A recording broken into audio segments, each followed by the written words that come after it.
അടിയന്തരാവസ്ഥ പിൻവലിച്ചതിന് ശേഷം അന്നത്തെ പ്രധാനമന്ത്രിയായിരുന്ന ഇന്ദിരാഗാന്ധിയെ പലരും ഭാരതയക്ഷി എന്നൊക്കെ വിളിച്ചിട്ടുണ്ട്. അടിയന്തരാവസ്ഥ നിലവിലുള്ളപ്പോൾ അങ്ങനെയൊന്നും വിളിക്കാൻ ആരും ധൈര്യം കാട്ടിയിട്ടില്ലെങ്കിലും പിന്നീട് വിളിച്ചു. പക്ഷേ രാഷ്ട്രീയ എതിരാളികളെ കൈകാര്യം ചെയ്യുന്ന മോദിയുടെയും അമിത്ഷായുടെയും രീതി കാണുമ്പോൾ വാസ്തവത്തിൽ ഇന്ദിരാഗാന്ധി ഇവിടെയൊന്നും മുമ്പിൽ ഒന്നുമല്ല. അവരെ ഭാരതദേവി എന്ന് വിളിക്കാൻ തോന്നിപ്പോവും. അപ്പൊ എന്താണ് വാസ്തവത്തിൽ കെജ്രിവാളിന് സംഭവിച്ചിരിക്കുന്നത്? അരവിന്ദ് കെജ്രിവാൾ അഴിമതിക്കെതിരെ വലിയ പടയോട്ടം നടത്തി രംഗത്ത് വന്ന ആളാണ്. അദ്ദേഹത്തെ ഇന്നലെ അറസ്റ്റ് ചെയ്തിരിക്കുക. അതുപോലെ തന്നെ കോൺഗ്രസ് പാർട്ടി ഇന്ത്യക്ക് സ്വാതന്ത്ര്യം നേടിക്കൊടുത്ത സമരത്തിന് നേതൃത്വം നൽകിയ പാർട്ടിയാ.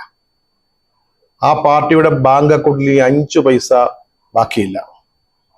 ഉത്തർപ്രദേശിൽ നിന്നോ ഡൽഹിയുടെ പ്രാന്തപ്രദേശങ്ങളിൽ നിന്നോ വരുന്ന ഒരു പ്രവർത്തകന് ഒരു നിംബൂക്ക പാനി, അതായത് ഒരു നാരങ്ങ വെള്ളം വാങ്ങിച്ചു കൊടുക്കാനുള്ള ദമ്പിടി AICCയുടെ ഇല്ലെന്ന് മുഴുവൻ തൂത്തുവാരിക്കൊണ്ടുപോയി. ഇൻകം ടാക്സ് അടച്ചിട്ടില്ല എന്ന പേരിൽ ഉണ്ടായിരുന്ന പണം മുഴുവൻ ഇൻകം ടാക്സുകാർ കൊണ്ടുപോയി. നമ്മുടെ ഖാർഗേജി പറയുന്നത് അങ്ങനെ രാഷ്ട്രീയ പാർട്ടികൾക്ക് ഇൻകം ടാക്സ് കൊടുക്കുന്ന ഏർപ്പാടില്ലെന്നാ. BJP ഇതുവരെ 5 പൈസ പോലും കൊടുത്തിട്ടില്ലെന്നാ പറയുന്നത്. പറഞ്ഞിട്ടെന്താ കാര്യം? AICCയുടെ പണം മുഴുവൻ ഒന്നൊഴിയാതെ 1 രൂപ ബാക്കി വെക്കാതെ കൊണ്ടുപോയിരിക്കുക. നമ്മൾ ഇന്നലെ കണ്ടതാണ് 3 നേതാക്കള്, ഖാർഗേജി, സോണിയാജി, രാഹുൽജി, ഇവർ 3 പേരും കൂടി ഇരുന്ന് AICC ഓഫീസിൽ പത്രക്കാരുടെ മുമ്പിൽ പൊട്ടിക്കരയുന്നത് കണ്ടതാ. ഒരു ടിക്കറ്റ് എടുക്കാൻ നയാ പൈസ ഒരു നേതാവിന് KC വേണുഗോപാൽ അന്ന് ഡൽഹിയില്ല, അദ്ദേഹത്തിന് തിരുവനന്തപുരത്ത് അല്ലെങ്കിൽ ആലപ്പുഴയ്ക്ക് വരണം, ഒരു ടിക്കറ്റ് എടുത്ത് കൊടുക്കാൻ 5 പൈസ കയ്യിലില്ല എന്ന് അവർ ഈ 3 നേതാക്കൾ ഒന്നിച്ചിരുന്ന് അലമുറയിട്ട് കരയുന്നത് നമ്മൾ കണ്ടതാ. അതുപോലെയാണ് അരവിന്ദ് കെജ്രിവാളിന്റെ അറസ്റ്റ്. സത്യം പറഞ്ഞാൽ പണം പോയാൽ എന്താ? കോൺഗ്രസിന്റെ ഈ നേതാക്കളെ ആരെയും അറസ്റ്റ് ചെയ്ത് തിഹാർ ജയിലിലേക്ക് അയച്ചില്ലല്ലോ. അങ്ങനെയെങ്കിലും ആശ്വസിക്കാം. അറസ്റ്റ് ചെയ്യുകയാണെങ്കിൽ അരവിന്ദ് കെജ്രിവാളിനെ പൊക്കിയതുപോലെ വേണം ചെയ്യാൻ. വൈകുന്നേരം 7 മണിക്ക് ബ്രിട്ടാനിയയുടെ 2 ടൈഗർ ബിസ്ക്കറ്റുമായിട്ട് ഒരു ലെമൺ ടീ കഴിച്ചുകൊണ്ടിരിക്കുകയായിരുന്നു അരവിന്ദ് കെജ്രിവാൾ എന്നാണ് പറയുന്നത്. ആ സമയത്ത് പുറത്ത് വലിയ ഒച്ചപ്പാടും ബഹളവും ഒക്കെ ആയിട്ട് അദ്ദേഹം ജനാല വഴി ഒന്ന് പുറത്തേക്ക് നോക്കിയതാ. നോക്കുമ്പോൾ എന്താ കാണുന്നത്? നിറയെ പോലീസാണ്. ഡൽഹി പോലീസുണ്ട്, റാപ്പിഡ് ആക്ഷൻ ഫോഴ്സ് ഉണ്ട്, ദ്രുത കർമ്മസേന. ഒരു സെക്കൻഡിൽ അവരെന്തും ചെയ്ത് കളയും. ഒപ്പം CRPF ഉണ്ട്. അപ്പൊ അതിനൊക്കെ മുമ്പിലായിട്ട് വലിയ ബാരിക്കേഡുകൾ നിരത്തി മുഖ്യമന്ത്രിയുടെ ഭവനത്തിലേക്കുള്ള എല്ലാ വഴികളും, നടവഴികൾ വരെ അടച്ചിരിക്കുക. ആകാശത്തേക്ക് നോക്കിയപ്പോൾ ഡ്രോണുകൾ ഇങ്ങനെ വട്ടം കറങ്ങുക. വൻപിച്ച സന്നാഹങ്ങളാണ്. അപ്പൊ ഈ ഡ്രോണുകൾ കറങ്ങുന്നത് എന്താണെന്ന് ചോദിച്ചാൽ, ഇനി അരവിന്ദ് കെജ്രിവാൾ കാണും ഒരു ശൂന്യതയിൽ ലയിച്ച് ഒരു കാറ്റായിട്ട് ജനാല വഴിയോ മറ്റോ പറന്നു പോയാൽ പിടികൂടാൻ വേണ്ടിയാണ് ഈ ഡ്രോണുകൾ. വലിയ സന്നാഹങ്ങളായിരുന്നു. ഈ സന്നാഹങ്ങൾക്ക് പിന്നാലെ EDയുടെ കുഞ്ഞു ദൈവങ്ങൾ അവതരിക്കുന്നു. അവിടെ ഒരു അറസ്റ്റ് വാറണ്ട് ഉണ്ട്, അത് കാണിക്കുന്നു. പിന്നെ ചില ചോദ്യം ചെയ്യൽ, അതൊക്കെ ഒരു ആചാരം എന്ന് മാത്രം കരുതിയാൽ മതി. അറസ്റ്റിന് മുമ്പുള്ള ചില ഔപചാരികമായ കാര്യങ്ങൾ, ഭേദ്യങ്ങളൊന്നും ഉണ്ടായില്ല, വാക്കുകൾ കൊണ്ടുള്ള ഭേദ്യമൊഴിയൊന്നും ഉണ്ടായില്ല. അപ്പൊ തന്നെ അറസ്റ്റ് ചെയ്തുകൊണ്ട് പോകുന്നു. EDയുടെ ഡൽഹിയിൽ 2 ലോക്കപ്പുകളുണ്ട്, അവിടെ ഇന്നലെ രാത്രി പാർപ്പിക്കുന്നു. ഈ വലിയ യുദ്ധസമാനമായ സന്നാഹങ്ങൾ കണ്ട് പാകിസ്ഥാൻ അമ്പരന്ന് പോയെന്നാ കേട്ടത്. അവരുടെ ഇന്റലിജൻസ് ഇതൊക്കെ ശ്രദ്ധിക്കുകയായിരുന്നു. ഡൽഹിയിൽ വലിയ പടനീക്കം നടക്കുന്നു. അവർ വിചാരിച്ചു ഈ തെരഞ്ഞെടുപ്പൊക്കെ പ്രഖ്യാപിച്ച അതിന് തൊട്ടു പിന്നാലെ പാകിസ്ഥാനോടും യുദ്ധം പ്രഖ്യാപിക്കാൻ തുടങ്ങുകയാണോ എന്ന് വിചാരിച്ചിട്ട് അവർ റെഡ് അലർട്ട് കൊടുത്തു.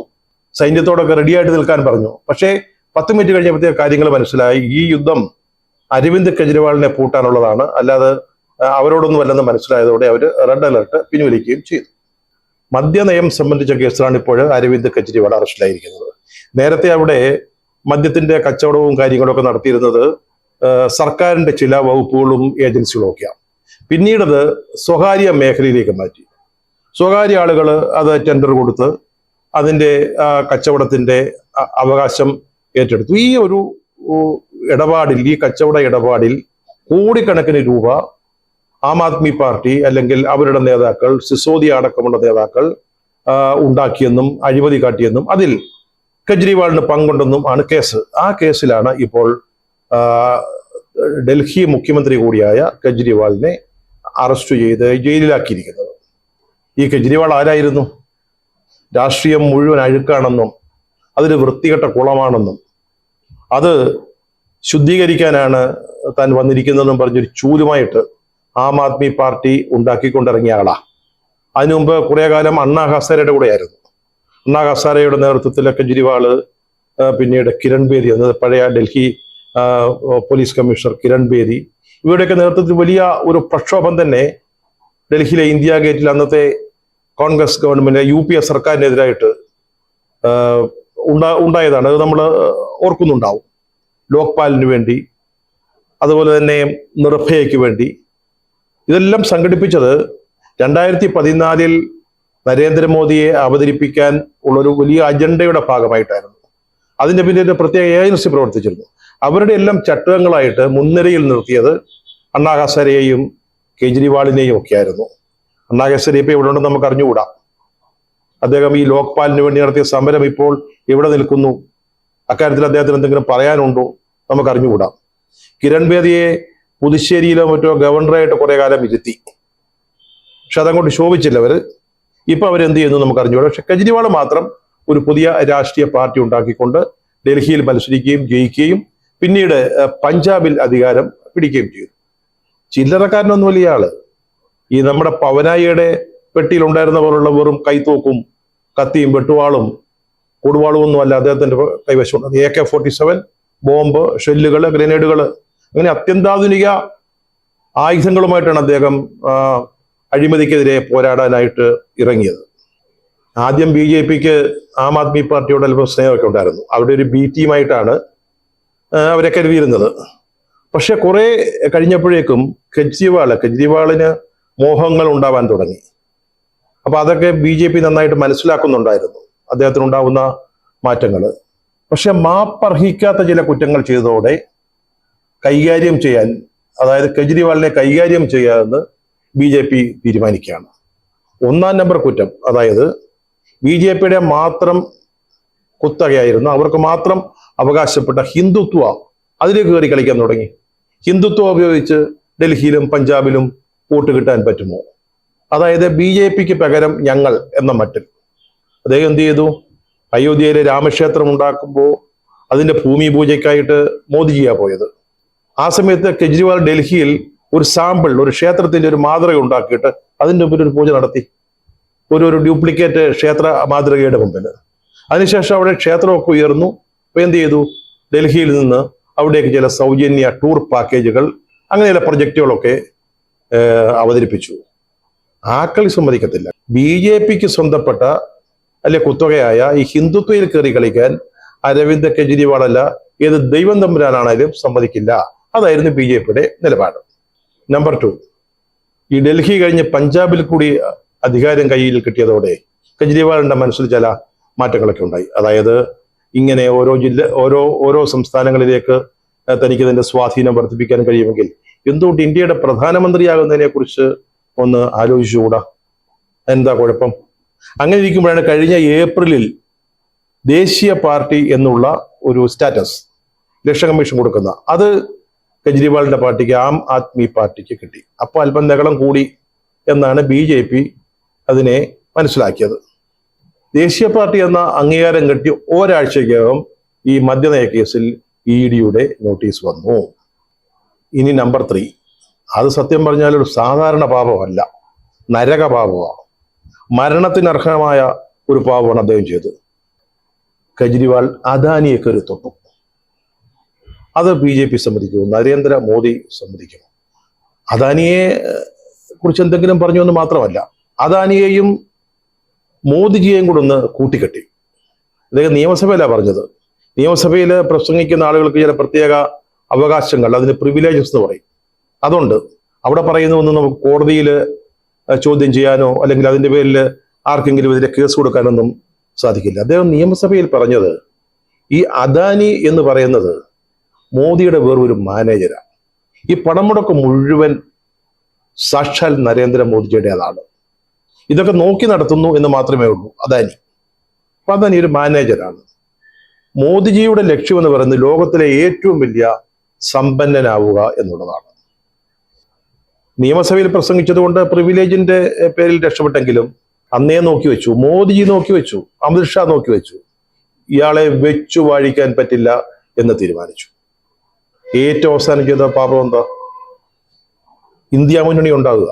ഇന്ത്യ എന്നുള്ള പേര് പോലും അഴിച്ചു മാറ്റിക്കൊണ്ടുപോയിട്ട് കോൺഗ്രസിന്റെയും മറ്റും നേതൃത്വത്തിൽ ഒരു പുതിയ മുന്നണി BJPക്ക് എതിരായിട്ടുണ്ടാവാം. അതിൽ ചെന്ന് ചേർന്നു. വല്ല കാര്യമുണ്ടോ കെജ്രിവാളിന് ഇന്ത്യ മുന്നണിയിൽ ചേർന്നിട്ട്? അവിടെ ചെന്ന് ചേർന്നിരിക്കുക. രാഹുൽ ഗാന്ധി, പവാർ, സ്റ്റാലിൻ, ഫറൂഖ് അബ്ദുള്ള, അഖിലേഷ് യാദവ് മുതലായ പാപികൾക്കൊപ്പം BJPക്ക് എതിരായിട്ട് ഇന്ത്യ മുന്നണിയിൽ ചേർന്ന് തീർക്കാൻ തീരുമാനിച്ചു. തീർത്തു. ഇന്ത്യ മുന്നണിയിൽ ചേർന്ന് ഒരാഴ്ചക്കകം EDയുടെ നോട്ടീസ് വന്നു. അതായത് EDയുടെ മുമ്പിൽ ചോദ്യം ചെയ്യലിന് ഹാജരാവാൻ. അതിന് അദ്ദേഹം വിസമ്മതിച്ചു. അതിനൊടുവിലാണ് ഈ അറസ്റ്റ് ഇപ്പോൾ ഉണ്ടായിരിക്കുന്നത്. BJP എന്ത് ഭാവിച്ചാണെന്ന് നമുക്ക് മനസ്സിലാവുന്നില്ല. തെരഞ്ഞെടുപ്പ് നടക്കാൻ പോകുന്നതിൻ്റെയുള്ള പ്രഖ്യാപനങ്ങൾ വന്നു കഴിഞ്ഞു. അപ്പോഴും രാഷ്ട്രീയ എതിരാളികളെ, ഞാൻ നേരത്തെ പറഞ്ഞല്ലോ, മുഖ്യമന്ത്രി അടക്കമുള്ളവരെ, കെജ്രിവാളിനെ അറസ്റ്റ് ചെയ്തു, നേരത്തെ ഹേമന്ത് സോറനെ അറസ്റ്റ് ചെയ്തു. ഇപ്പൊ 2 മുഖ്യമന്ത്രിമാർ അറസ്റ്റിലായിരിക്കുകയാണ്, EDയുടെ പിടിയിലായിരിക്കുകയാണ്. അപ്പോൾ അതുപോലെയാണ് കോൺഗ്രസിന്റെ ബാങ്ക് അക്കൗണ്ട് ഫ്രീസ് ചെയ്യുന്നത്, അവരുടെ സാമ്പത്തിക സ്രോതസ്സുകൾ അടയ്ക്കുന്നത്. അങ്ങനെ ഏത് വിധേനയും എതിരാളികളുടെ ശബ്ദം ഇല്ലാതാക്കുക, പ്രതിപക്ഷ പാർട്ടികളെ നിർവീര്യമാക്കുക, അതുവഴി ഇന്ത്യ സഖ്യത്തെ തകർക്കുക. ഇതാണ് ഇപ്പോൾ ഇന്ത്യയിലെ ഭരണം നിയന്ത്രിക്കുന്ന പാർട്ടി ചെയ്തുകൊണ്ടിരിക്കുന്നത്. അവർ വിചാരിക്കുന്നത് കെജ്രിവാൾ കുറേ ദിവസം അകത്ത് കിടന്നാൽ ആം ആദ്മി പാർട്ടി അതിന്റെ ഇപ്പൊ അതിന് ഒരു 2ാം സ്ഥാനക്കാരായ നേതാക്കളാരുമില്ല, സിസോദിയായും അറസ്റ്റിലാണ്. അപ്പോ അതിൽ തമ്മിലടിച്ച് ആ പാർട്ടി ഇല്ലാതായിക്കൊള്ളുമെന്നാണ് അവർ കരുതുന്നത്. അതുപോലെ തന്നെ കോൺഗ്രസിന് ഫണ്ടില്ല, പറഞ്ഞില്ലേ, ഒരു വിമാന ടിക്കറ്റ് എടുക്കാൻ പണമില്ലെന്ന് ആ നേതാക്കൾ തന്നെ പറയുകയാണ്. സാമ്പത്തിക ശേഷിയില്ലാതെ ഒരു തെരഞ്ഞെടുപ്പ് നേരിടുക എന്ന് പറയുന്നത് അസാധ്യമായ ഒരു കാര്യമാണ്. അങ്ങനെ വളരെ കൃത്യമായിട്ട് പ്രതിപക്ഷത്തെ ഉന്മൂലനം ചെയ്യുന്നതിനുള്ള വളരെ സമർത്ഥമായ നടപടികളാണ് ഇപ്പോൾ BJP എടുത്തുകൊണ്ടിരിക്കുന്നത്. നോക്കണേ, അഴിമതി ഏത് വില കൊടുത്തും നിർത്തുമെന്ന് ഇങ്ങനെ 52 ഇഞ്ചിൽ വികസിപ്പിച്ച് വലിയ വർത്തമാനം പറഞ്ഞ BJP ഇലക്ട്രൽ ബോണ്ട് കേസിൽ ജനങ്ങളുടെ മുമ്പിൽ തുറന്നു കാട്ടപ്പെട്ട് വിവസ്ത്രരായി നിൽക്കുമ്പോഴാണ് അരവിന്ദ് കെജ്രിവാളിനെതിരായിട്ടുള്ള ഒരു കേസ് ഉയർത്തിക്കൊണ്ടുവരുന്നത്. നമുക്കറിയാം, നിയമം ഉപയോഗിച്ചുള്ള ഒരു വലിയ കൊള്ളയാണ് ഇലക്ട്രൽ ബോണ്ടിലൂടെ നടന്നത്. കള്ളപ്പണം പാർട്ടി ഫണ്ടുകളിലേക്ക് ഒഴുകുന്നതിന് അതിന്റെ ഏറ്റവും വലിയ ശതമാനം കിട്ടിയത് 6885 കോടി രൂപ ലഭിച്ചത് BJPക്ക്. കള്ളപ്പണം. ഇത് കൊടുക്കുന്നവരുടെ കണക്കില്ല, വാങ്ങുന്നതിന്റെ കണക്കില്ല. അവസാനം കോടതിയിലെത്തിയപ്പോൾ കോടതി SP പറഞ്ഞു വിവരങ്ങൾ തരാൻ പറഞ്ഞു. അതിന് തയ്യാറായില്ല, അല്ലെങ്കിൽ സർക്കാർ അതിന് സമ്മതിച്ചില്ല. പക്ഷെ അവസാനം എല്ലാ കണക്കുകളും കൊടുക്കേണ്ടി വന്നു. അങ്ങനെ ഇന്ത്യ കണ്ട ഏറ്റവും വലിയ ഒരു രാഷ്ട്രീയ അഴിമതിയുടെ പേരിൽ ജനങ്ങളുടെ മുമ്പിൽ എക്സ്പോസ്ഡ് ആയിട്ട് നിൽക്കുമ്പോഴാണ് BJP സർക്കാർ കെജ്രിവാളിനെ പിടിക്കുന്നത്. ആലോചിച്ച് നോക്കി, കെജ്രിവാൾ ഒരു കള്ളനാണെന്നോ ഒരു അഴിമതിക്കാരനാണെന്നോ ആരും വിശ്വസിക്കുമെന്ന് എനിക്ക് തോന്നുന്നില്ല. ഈ നയം മാറ്റത്തിന് പിന്നിൽ എന്തെങ്കിലും സാമ്പത്തിക ഇടപാടുകൾ നടന്നിട്ടുണ്ടോ എന്ന് പറഞ്ഞുകൂടാ. ED തന്നെ പറയുന്ന അവർക്ക് കിട്ടിയ 100 കോടി രൂപ ഗോവയിൽ തെരഞ്ഞെടുപ്പ് പ്രചാരണത്തിന് ഉപയോഗിച്ചു എന്നാ, അല്ലാതെ കെജ്രിവാളോ സിസോദിയായോ വീട്ടിൽ കൊണ്ടുപോയി എന്ന് പറയുന്നില്ല.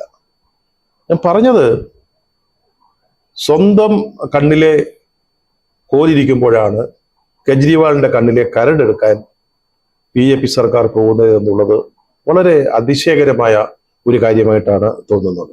എതിർ പാർട്ടികളെ ഉന്മൂലനം ചെയ്യുക എന്ന ലക്ഷ്യത്തോടു കൂടിയുള്ള ഈ നീക്കം, മോദിജിയുടെയും അമിത്ഷായുടെയും നീക്കം, ജനങ്ങൾ എങ്ങനെയായിരിക്കും കാണുക?